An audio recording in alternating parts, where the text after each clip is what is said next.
प्रश्न है, आत्मा, परमात्मा और मोक्ष में क्या आपसी संबंध है?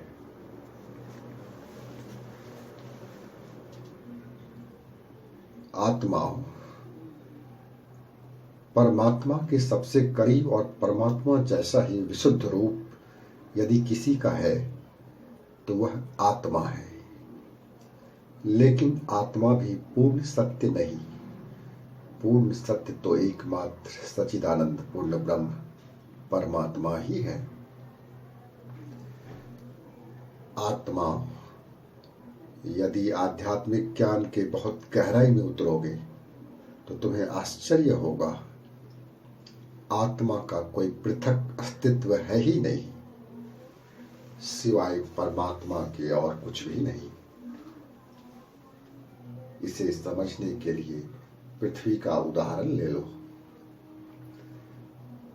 इस पृथ्वी पर जो भी दृष्टिगोचर है वह परोक्ष या अपरोक्ष रूप से पृथ्वी का ही अंग है, अर्थात मूलतः पृथ्वी ही है। हम मिट्टी से अनेक मूर्तियां बना लेते हैं, लेकिन वास्तव में है तो वे मिट्टी ही। मूर्ति बन जाने से, मात्र एक आकार ले लेने से क्या अपने मूल तत्व मिट्टी से वे अलग हो गए? नहीं, वे अभी भी मिट्टी ही हैं। ठीक उसी प्रकार त्रिगुणात्मक प्रकृति के वशीभूत मन, बुद्धि, अहंकार के कारण परमात्मा रूपी मिट्टी से सभी जीवात्माएं अलग अलग मूर्ति बनकर इस संसार में दृष्टिगोचर हैं। 5 प्रकार के शरीर के कारण हम सभी परमात्मा होते हुए भी परमात्मा से पृथक दिखाई पड़ते हैं। गुब्बारे में हवा भर देने पर वह वायुमंडल में अपना अलग अस्तित्व लिए दिखाई तो पड़ता है, लेकिन उसका वह अस्तित्व क्षण भंगुर है। गुब्बारा फटते ही फिर वायुमंडल और गुब्बारे के बीच की हवा में कोई अंतर नहीं। आत्मा वास्तव में गुब्बारे के अंदर की हवा वायुमंडल से अलग दिखने का एक क्षणिक धोखा मात्र है। आत्मा ठीक उसी प्रकार आत्मा भी परमात्मा ही है, उसका पृथक कोई अस्तित्व नहीं है। जब तक कर्म बंधन के कारण 5 प्रकार के शरीर से तुम बंधे हो, तभी तक खुद को परमात्मा से अलग पाते हो। हालांकि शारीरिक आवरण के कारण ही तुम्हें उससे अलग होने का धोखा मालूम पड़ता है। जैसे पृथ्वी पर दृष्टिगोचर सभी वस्तुएं अंतिम सत्य के रूप में पृथ्वी ही है, ठीक वैसे ही प्रकृति के कण कण में सिर्फ परमात्मा ही है। परमात्मा के सिवा यहाँ कुछ भी नहीं। आत्मा, अब प्रश्न यह उठता है कि परमात्मा होते हुए भी हम रूप, काया, गुण, सुख, दुख और जन्म मृत्यु से क्यों बंधे? और आखिर परमात्मा से पुनः मिलने के क्या मार्ग हैं? पुनः मिलने का तात्पर्य यह है कि शारीरिक आवरण से कैसे मुक्त हुआ जाए, कर्म बंधन से छूट जन्म मृत्यु के चक्र से बाहर कैसे निकला जाए। ऋषि मुनियों और संत ने जिसे मोक्ष कहा है, वहां तक कैसे पहुंचा जाए।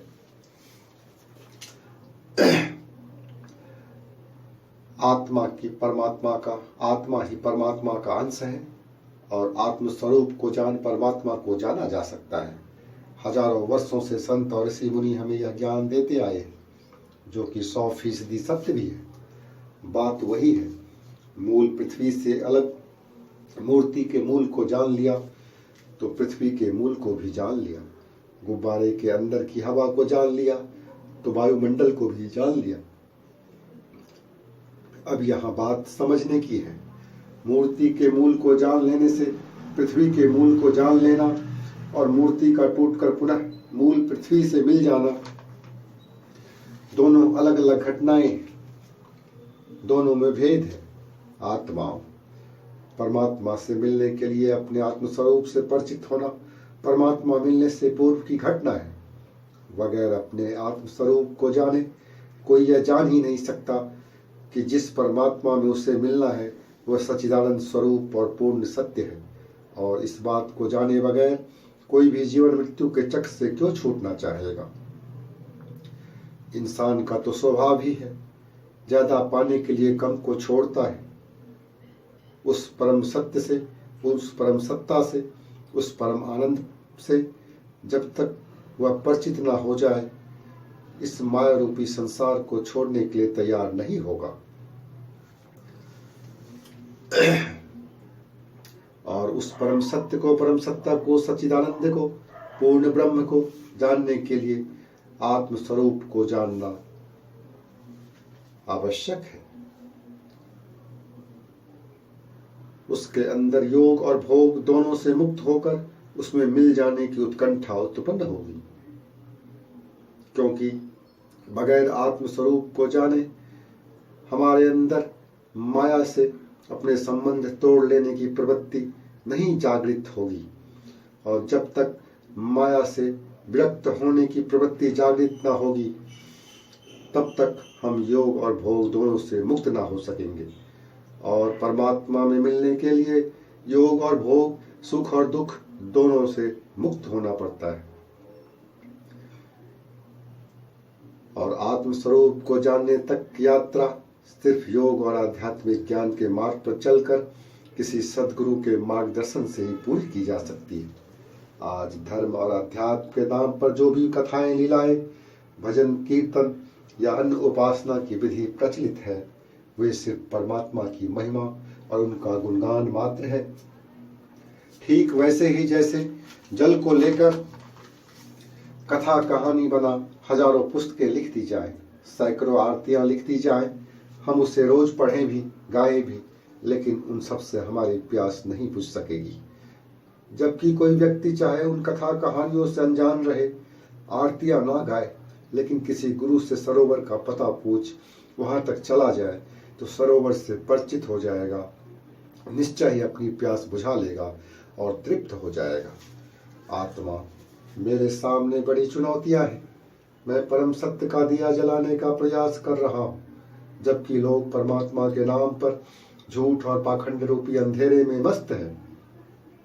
इस कदर मस्त हैं कि अज्ञान रूपी अंधकार के इतने ज्यादा आदी हो चुके हैं कि मेरे जैसा कोई सत्य का दिया जलाने का प्रयास करे तो उनकी आंखें चौंधिया जाती हैं।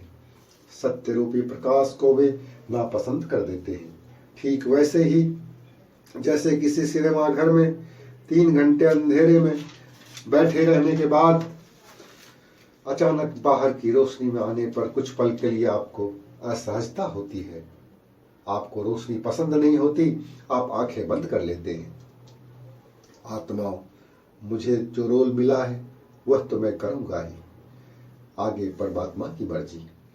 अब मैं विषय के मूल बात पर आता हूं। जो साधक योग मार्ग पर चलते हुए अपने आत्म स्वरूप तक पहुंच चुके हैं, वे अंतिम मंजिल मोक्ष तक कैसे पहुंचे, अर्थात परमात्मा में कैसे मिले, परमात्मा और अपने बीच इस भौतिक और सूक्ष्म शरीर के आवरण को कैसे हटाए। जैसा कि मैंने पहले ही बताया, आध्यात्मिक ज्ञान के गूढ़ रहस्यों को जानेंगे तो पता चलेगा कि आत्मा का कोई पृथक अस्तित्व है ही नहीं। जब तक आपका अन्नमय शरीर, मनोमय शरीर, प्राणमय शरीर, वैज्ञानिक शरीर का आनंदमय शरीर के साथ संबंध है, तभी तक आत्मा के रूप में आप पहचानते हैं। आनंदमय शरीर ही आपकी आत्मा है, इसका कोई पृथक अस्तित्व नहीं। अन्नमय शरीर, मनोमय शरीर, प्राणमय शरीर और वैज्ञानिक शरीर का अंत हो सकता है, लेकिन आत्मा रूपी आनंदमय शरीर का कभी अंत नहीं हो सकता। यह शाश्वत है, उसमें और परमात्मा में कोई भेद नहीं।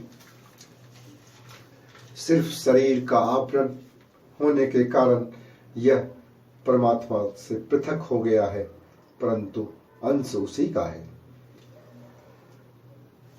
क्योंकि जो अनंत है उसका अंत कैसा।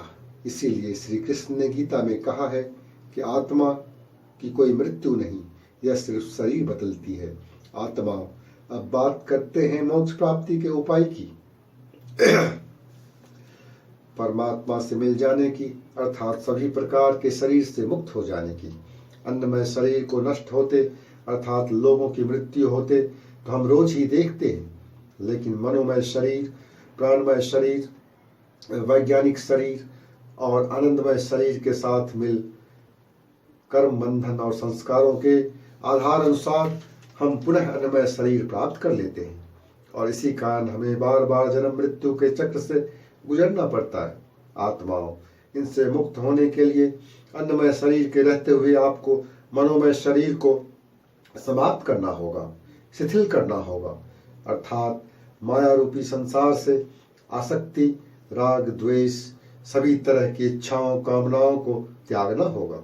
या मूल रूप से समझाऊं तो कर्ता भाव को छोड़ना होगा, क्योंकि जब आप कर्ता नहीं होंगे तो मनोमय शरीर का विकास नहीं होगा, और जब मनोमय शरीर का विकास नहीं होगा तो प्राणमय शरीर भी कमजोर पड़ता चला जाएगा।